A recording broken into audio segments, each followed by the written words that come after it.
The night on Archon 7 was cold and silent. Broken towers stood like dark skeletons against the pale moon. The war had ended months ago, but the smell of smoke and the scars of fire still clung to the air. In the ruins of the marketplace, a small alien girl named Lyra sat on the cracked stone floor. She was blind. Her pale eyes stared at nothing, empty and lifeless. For years, darkness had been her only world. She could not see the ruined buildings, the stars above, or the people who passed by. But she could hear their voices. Some threw her pieces of bread. Some gave her water. Most just walked past, busy with their own lives. A few even mocked her, calling her useless. Lyra never spoke back. What was the point? Words did not change anything. But one man always stopped. A human. His name was Ethan. He came to the colony after the war, helping rebuild homes, fixing machines, and teaching children how to read. He was not like the others. He never looked at Lyra with pity or disgust. He always spoke to her as if she mattered. That evening, as the wind carried dust through the empty streets, Ethan knelt beside her as usual. "You ever wish you could see again?" he asked softly. Lyra turned her face toward his voice. Her voice was small, almost afraid. "See? I can't. The healers tried. They failed." Ethan didn't reply at first. His dark eyes held a strange light, like a man with a secret. "Maybe they failed," he said slowly. "But maybe I won't." Lyra frowned. She didn't understand. Before she could ask, Ethan stood up. "Wait for me," he said. "I have an idea." And then he was gone. For 5 nights, the people saw strange lights coming from the old workshop on the edge of the colony. Sparks flew. Metal clanged. The hum of machines echoed through the night. Some said the human was building a weapon. Others thought he had lost his mind.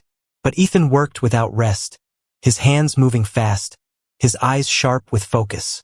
He had found something weeks ago in the ruins, an alien neural core, half broken but still alive with power. Most engineers would have sold it. Ethan saw something else, a chance. He used the core to build a visor, a device that could connect to the brain and bypass damaged nerves. If it worked, it could give sight to someone who had lost it. But he didn't want to sell it. He didn't want fame or money. He just kept seeing the blind girl sitting alone in the cold, waiting for a kindness that never came. On the 6th evening, when the sun was falling behind the black hills, Ethan returned. Lyra was in the same place, hugging her knees. She heard his boots crunching over the sand and turned her head. "Ethan?" she asked carefully. He knelt beside her. She heard the excitement in his voice. "I made something for you," he said. Her small hands reached out as he placed the object in them. It was smooth, curved, light but strong. "What is it?" she asked softly. "A visor," Ethan said. "If this works, you'll see again." Lyra froze. Her heart beat faster. Hope was dangerous. Could break you worse than failure. "Will it hurt?" she whispered. "No," Ethan said gently. "It will only show you the world again." Her fingers trembled as she let him place the visor over her head. It fit perfectly, as if made only for her. "Close your eyes," Ethan said. "Now, open them slowly." First there was nothing. Then light. A soft glow filled her vision. She gasped. The darkness was cracking apart like old ice. Shapes appeared. Fuzzy, unclear, but real. She blinked hard. The shapes sharpened. The cracked wall. The broken road. The man kneeling in front of her. She saw him. For the first time in years, she saw someone's face. His messy dark hair. His tired eyes. The faint smile on his lips. Her breath caught in her throat. I see you," she whispered, her voice breaking. Ethan only smiled. He didn't speak. Lyra looked around slowly.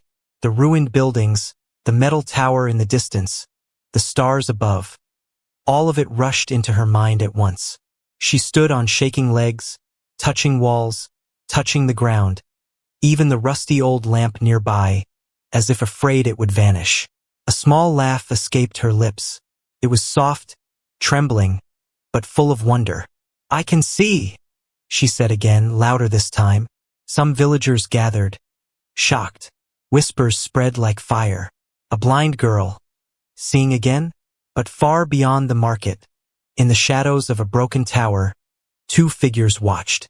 One of them spoke into a small communicator. "The human has done it," he said coldly. "The prototype works." A deep metallic voice replied, "Good. Send the soldiers. Bring the human to me, alive." That night, Lyra slept with a smile on her face. She had no idea what storm was coming. She didn't know that her gift of sight had already put Ethan in grave danger, because 4 elite soldiers were already on their way. The village of Archon 7 slept under a cold, silver moon. Most houses were dark, their broken roofs letting the wind whistle through the cracks. Somewhere far away, a metal gate creaked in the night. Lyra lay inside the small shelter Ethan had given her. A thin blanket covered her as she turned on the bed, restless but smiling. Her eyes, once empty, were now bright with wonder. She had spent the whole evening looking at everything. The sky, the old water well, even her own hands as if seeing them for the first time. To her, the world felt new, like someone had painted light over years of darkness. But while she slept, trouble moved closer. 3 figures waited in the shadows of the dead marketplace. Their voices were low, almost whispers. "The visor works," said the first one, his tone flat, almost mechanical. "The human fixed the neural core." "We should inform the commander," the second replied. His armor made a soft hum as he moved. He wanted the human alive. The third soldier leaned against a broken wall, his glowing eyes scanning the quiet streets. "Alive, yes," he said slowly. "But for how long after that? You know what the commander does with people who disobey the Empire." The first soldier's voice turned sharp. "Not our concern. Orders are orders. 4 of us will come by dawn. If the human resists, we take him by force." A cold silence followed. Only the wind spoke, whistling through the cracks of the ruined market. The soldiers turned away, melting into the darkness like shadows that had learned to walk.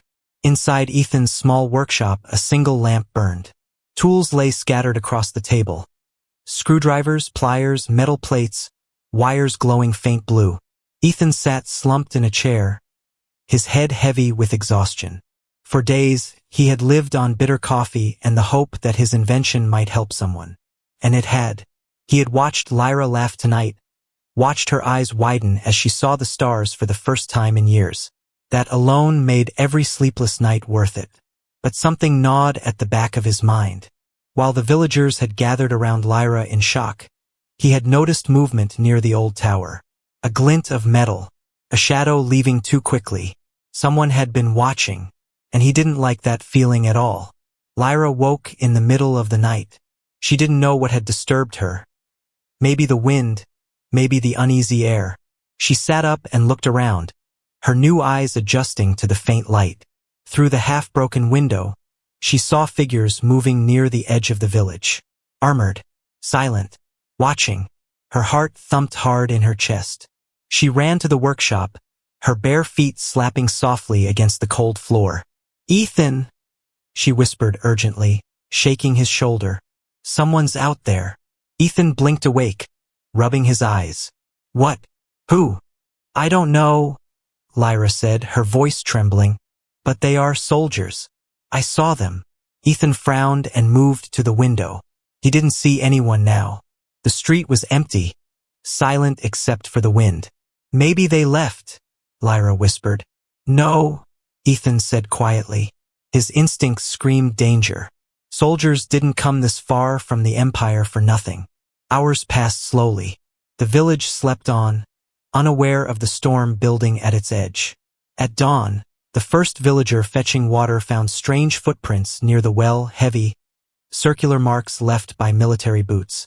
By the time the sun rose, rumors had begun. "For soldiers," someone whispered at the market. "Elite ones, from the Empire itself." "Here? Why?" Another asked, nervous. "They're looking for someone," came the reply. "Someone dangerous." But no one knew the truth. No one knew the soldiers weren't hunting a criminal or a rebel. They were hunting Ethan, the man who had made a blind girl see. Ethan spent the morning locking the workshop door. He told Lyra to stay inside, though she argued. "They're coming for you," she said, fear tightening her voice. "I heard them last night." Ethan gave a small smile, though it didn't reach his eyes. "Then I'll talk to them." "Talk?" Lyra stared at him. "Ethan, they don't talk. Soldiers like that, they take what they want." Ethan checked the visor on her head.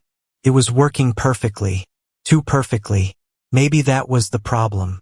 Near noon, the sound of metal boots echoed through the village streets. The villagers stopped what they were doing. Doors closed. Windows shut. The air grew heavy, thick with unease.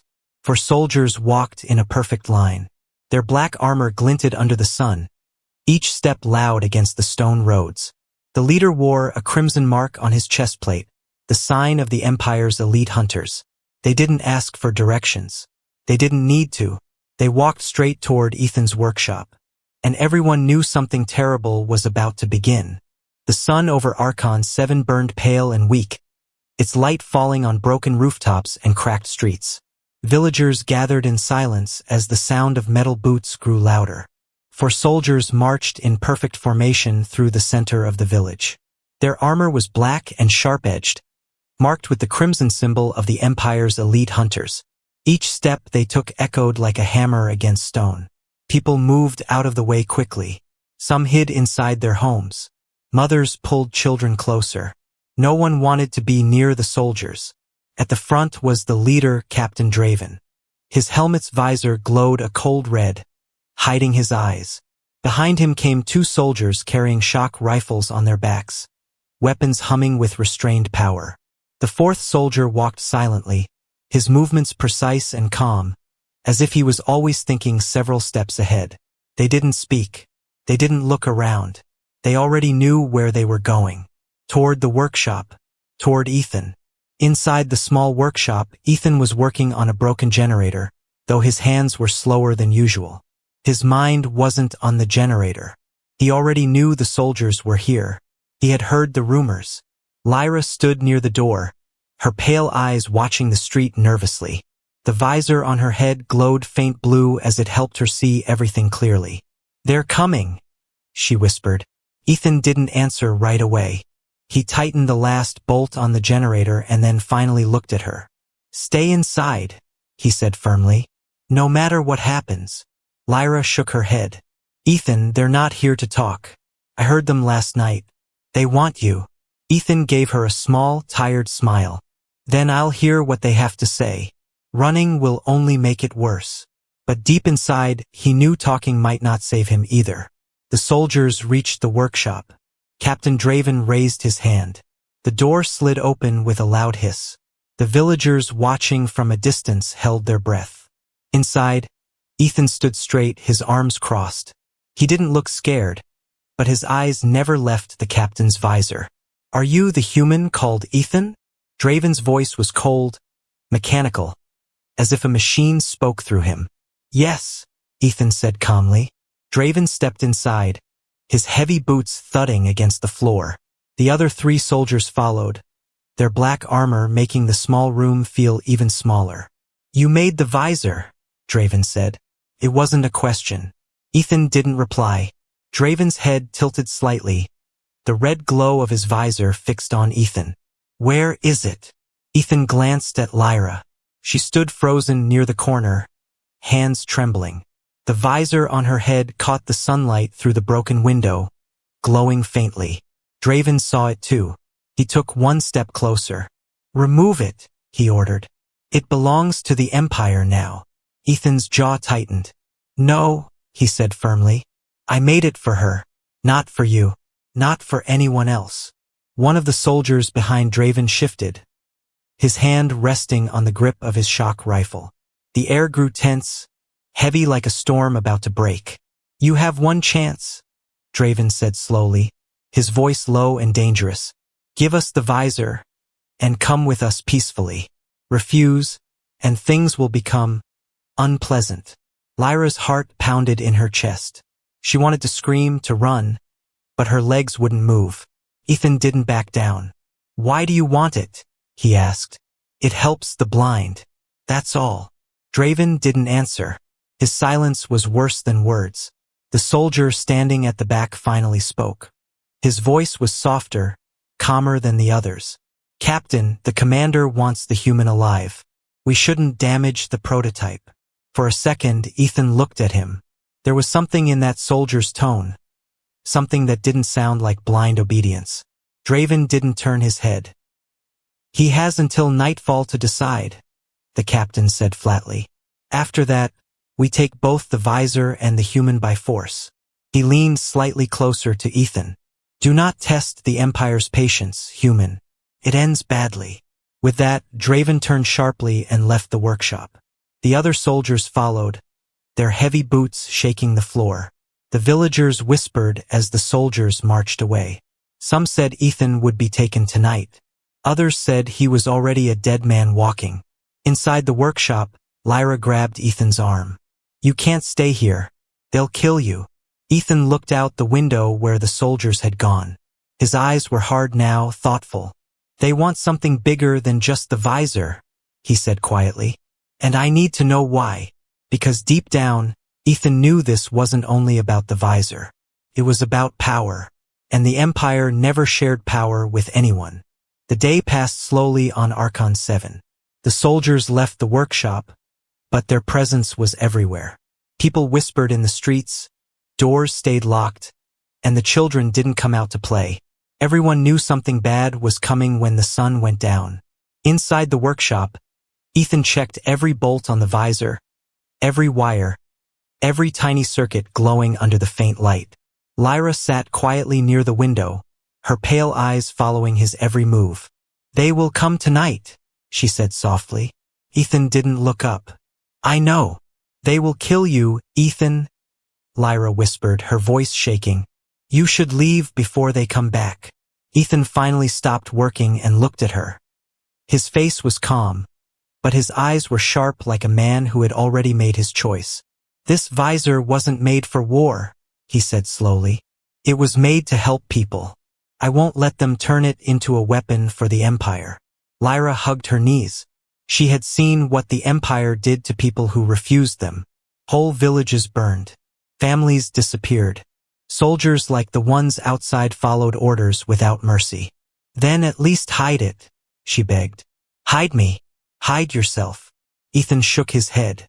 Running solves nothing. They'll keep coming. It's better if I face them here. As the sun began to fall behind the black hills, the village grew silent. The market closed early. Even the wind seemed to hold its breath. At the edge of the village, the 4 soldiers waited in the shadows. Their black armor reflected the dying light as Captain Draven gave the order. Nightfall, he said coldly. The human has had his chance. The soldiers began to move, their boots heavy on the cracked road. Inside the workshop, Ethan placed the visor on the table. Lyra stood behind him, her hands shaking. You don't understand, she said, her voice breaking. The Empire doesn't care about laws or rights. If they want you dead, you die. That's it. Ethan picked up a small metal bar from the corner of the room. It wasn't much against soldiers with shock rifles, but it was better than nothing. Then let them come, he said quietly. I'm not giving them the visor. Lyra stared at him like he had lost his mind. Why are you doing this? You could run. You could save yourself. Ethan turned toward her. For the first time, his calm voice carried anger, but not at her. Because, he said firmly, I built this to help the helpless, to give sight to those who had none. If I give it to them, it will become another tool for control, for power, for fear. I won't let that happen. Lyra wanted to argue, but the words died in her throat. Maybe he was right. Maybe this was bigger than just him or her. The first sound of boots echoed outside. Thud, thud, thud. They were coming. Ethan moved to the door. Lyra grabbed his arm in panic. Please, she begged. Don't fight them. They will kill you. Ethan gently removed her hand. Stay behind me, he said softly. The door burst open. Captain Draven stepped in first, his crimson-marked armor glowing faintly in the dim light. The other 3 soldiers followed, their weapons humming with energy. "Human," Draven said coldly, "your time is over. Give us the visor and come quietly." Ethan stood his ground. He didn't move. He didn't flinch. "No," he said simply. The air turned heavy. The soldiers tightened their grips on their weapons. Lyra held her breath. Draven tilted his head slightly. "Do you think you can fight us?" he asked in a voice like iron. Ethan didn't answer. He didn't need to. His silence was louder than words. One of the soldiers stepped forward, ready to strike. But Draven raised his hand to stop him. "Wait," Draven said, his visor glowing red in the dark. "The commander wants him alive." Ethan finally spoke. "Why? Why does he want me alive? Why does he want the visor?" Draven didn't answer. His silence said everything. This wasn't about helping anyone. This was about power. Then something unexpected happened. The 4th soldier, the one who had spoken softly earlier, glanced at Ethan for a long moment. His hand twitched near his weapon but didn't raise it. Something in his body language was different, hesitation, maybe even doubt. Ethan noticed. Lyra noticed too. But before anyone could say anything, Draven's voice cut through the air. "Take the visor," he ordered. "If he resists, break him." 2 soldiers moved forward. Ethan tightened his grip on the metal bar in his hand. He was ready. Lyra stepped in front of him suddenly, her small frame blocking the soldiers. "No!" she shouted. "Leave him alone." For a moment, everyone froze, and then chaos began. The workshop turned silent after Lyra shouted. Her small voice shook the walls more than any weapon could. 2 soldiers stopped in their tracks. Their rifles hummed with power, aimed straight at Ethan. Captain Draven stood like a dark statue, his visor glowing red in the dim light. "Move aside, girl," Draven said coldly. "This is Empire business." Lyra stood firm. Her pale eyes glowed faint blue under the visor Ethan had made. She didn't care if they killed her. She wouldn't let them hurt him. Ethan placed a hand on her shoulder. "It's okay, Lyra," he said softly. "Let me handle this." But inside, Ethan's mind was racing. Why were they so desperate for the visor? Why keep him alive instead of killing him right away? None of it made sense. The 4th soldier, the one who had spoken softly before, took a slow step forward. "Captain," he said carefully, his voice lower than the others. "Perhaps the human should know the truth before you drag him away." Draven turned his head sharply. "Silence, Kellen," he snapped. "He doesn't need to know anything." But the soldier named Kellen didn't stop. He looked straight at Ethan. "The commander's daughter," Kellen said slowly. "She was blinded during the war. No healer could save her. They want your visor for her." Ethan froze. Lyra's eyes widened. So that was it. The Empire didn't want to destroy the visor. They wanted to keep it, to own it, to use it for themselves. But why take him alive? Kellen answered that too, as if reading Ethan's thoughts. "They want you because you can build more," Kellen said. "Not just for the commander's daughter. For others. Soldiers. Officers. Anyone the Empire chooses." Ethan felt cold all over. The visor had been meant to help the helpless, the forgotten. But in the Empire's hands, it would only serve the powerful, the ones already in control. Draven took a heavy step toward Kellen, his voice like thunder. "Enough. You speak too much." Kellen didn't back down. His hand hovered near his rifle, but he didn't draw it. "He deserves to know," Kellen said sharply. "We're not here to save lives. We're here to make sure the Empire owns everything, including him." Ethan looked between them, his heart pounding. The soldiers were cracking from the inside. One loyal, one doubtful, the other 2 silent but tense. Lyra clutched Ethan's arm. "You can't let them take it," she whispered. "If they own it, no one else will ever see again unless the Empire allows it." Ethan knew she was right. The Empire would never share freely. They would make the blind pay, kneel, or serve before giving them sight. And that was something he couldn't allow. Draven finally turned back to Ethan, his patience thinning. "Listen well, human," Draven said coldly. "If you come with us, you will live. You will serve the Empire, build what we tell you, and stay under our protection. Refuse, and we will kill everyone in this village until you agree.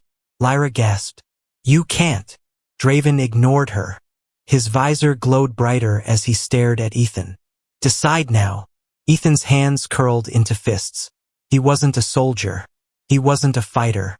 He was an engineer. All he had ever wanted was to fix things, to make lives better. But standing there, facing the Empire's threat, he realized something. Sometimes building wasn't enough. Sometimes you had to protect what you built, or others would twist it into something ugly. His voice was calm when he finally spoke. No, he said. I won't give it to you. Draven's hand went to his weapon. Then you doom them all. Before he could draw it, Kellen stepped between them. Captain, wait, Kellen said firmly. Killing him won't help. He's the only one who knows how to make it work. If he dies, the visor dies with him. Draven froze. He knew Kellen was right. The commander wanted Ethan alive. That order was clear. The other two soldiers shifted uneasily. For the first time, Ethan saw it. The doubt in their body language, the slight hesitation in the way they held their rifles. Maybe they weren't as loyal as Draven thought.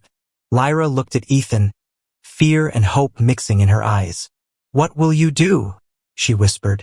Ethan didn't answer yet. He was watching Kellen, the soldier who had spoken the truth. There was something in the man's eyes, something human, something tired of blind obedience. Maybe he wasn't alone in this fight. Draven finally lowered his weapon but pointed a sharp finger at Ethan. Dawn, he said coldly. At dawn, we leave for the Empire's ship.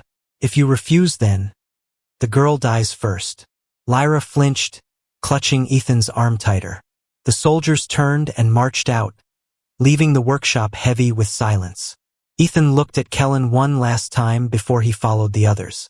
Their eyes met for a second. No words passed between them, but something had changed. Something that might save them all. Night fell over Archon 7 like a dark curtain. The village stayed silent, doors locked, windows shut tight. Even the wind seemed afraid to make a sound. Inside the workshop, Ethan sat at the workbench, staring at the half-empty tools scattered before him. The visor glowed faint blue beside him, its tiny circuits humming softly. Lyra sat near the window, her arms wrapped around her knees. She kept looking outside nervously. The soldiers were camping near the edge of the village. Their black armor gleamed under the pale moonlight. They will come at dawn, Lyra said in a small voice. Ethan didn't reply. He was thinking hard, his mind racing for answers. He had no weapons, no soldiers of his own, no way to fight 4 armored elites from the Empire. But he knew one thing. He would not let them take the visor, and he would not let them take Lyra. Suddenly, there was a soft knock on the back door. Ethan froze. Lyra's eyes widened. The knock came again, 3 quick taps, then silence. Ethan grabbed a metal bar and moved carefully toward the door. Who is it? He whispered. It's me, a low voice replied. Ethan opened the door slightly, ready to swing the bar if needed. It was the soldier, Kellen. He stood there without his helmet, his face lit by the faint moonlight. Dark hair, sharp eyes, a jaw that looked like it had seen too many wars. We don't have much time, Kellen said quietly. The captain plans to take you by force if you refuse at dawn. He won't care how many die. Ethan narrowed his eyes. Why are you telling me this? You're one of them. Kellen's jaw tightened. Not anymore. Lyra stepped closer, confused. Then why help us? She asked. For a moment, Kellen didn't speak. Then he looked straight at Ethan. Because I have seen what the Empire does, Kellen said slowly. I have followed orders that should never have been given. Burned villages. Executed people for nothing. I thought it was for peace, but it was only for control. His eyes shifted toward Lyra. When I saw her seeing again, for the first time, I realized the Empire will twist this gift into another chain. I can't let that happen. Ethan studied him carefully. So what do you want to do? Kellen took a deep breath. The commander's ship lands at the ridge tomorrow. Draven plans to take you there. Once you're inside, you'll never escape. They will use you until you break. Then kill you. Lyra flinched at his words. But, Kellen continued, lowering his voice even more, there is a way out. I can get you past the soldiers before dawn. There's an old transport route through the canyon. It leads to the mountains. They won't find you there. Ethan frowned. And why should I trust you? For all I know, this is a trap. Kellen met his eyes without flinching. Because if I wanted you dead, you already would be. Lyra looked between them, hope flickering in her pale eyes. Ethan, maybe he's telling the truth. Maybe we can escape. Ethan's mind spun. Running might save them tonight, but the Empire would keep hunting them. Even if we run, Ethan said slowly, they'll come after us. They'll never stop. Kellen shook his head. Not if we destroy the commander's ship before it leaves. Ethan stared at him. Destroy it? With what?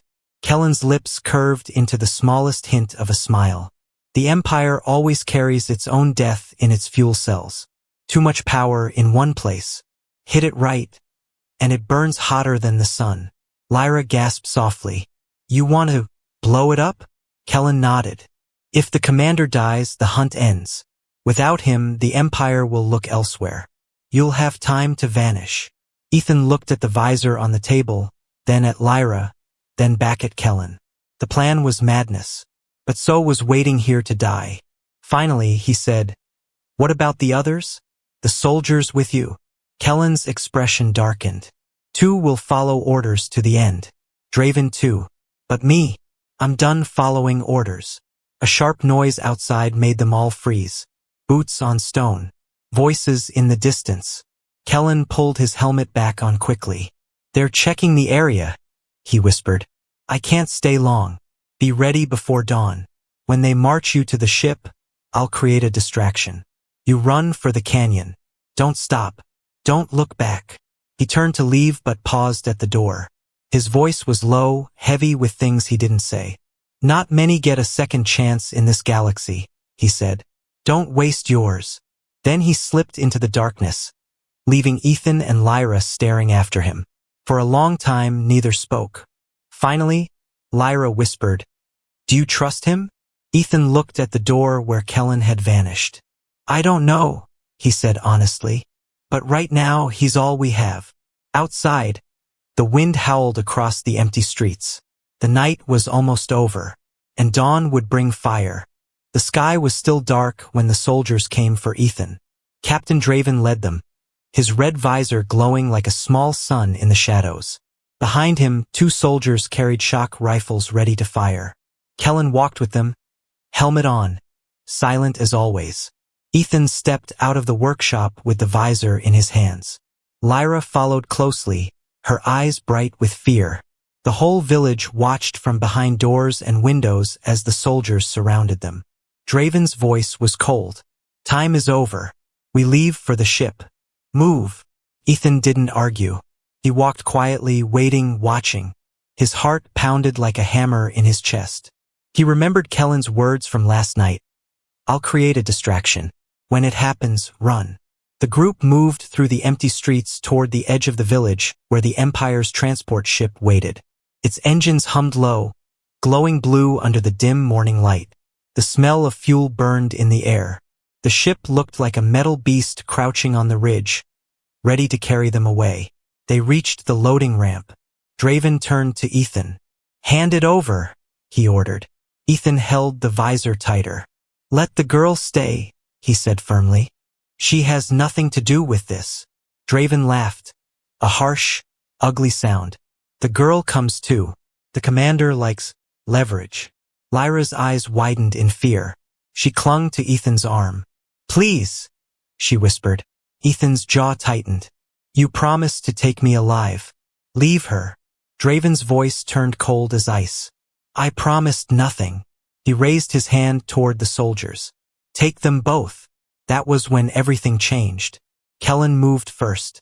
His rifle swung up. Not at Ethan, not at Lyra, but at the soldier nearest him. A bright blast hit the man's armor, throwing him backward into the dirt. The other soldier shouted in shock. Kellen? What are you doing?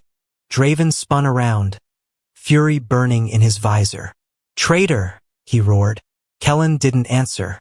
He fired again, forcing the second soldier to dive for cover. "Ethan!" Kellen shouted. "Run! To the canyon!" Ethan grabbed Lyra's hand, and they ran. Blaster fire lit up the morning like lightning. The village exploded into chaos as the soldiers turned on each other. Some fired at Kellen, others at Ethan as he and Lyra sprinted toward the canyon path. Draven bellowed orders, his voice shaking the air. "Kill them all! Don't let the human escape!" But Kellen fought like a man who had nothing left to lose. He moved fast, his rifle spitting fire, his armor taking hits but refusing to fall. Ethan and Lyra reached the canyon edge, lungs burning, legs trembling.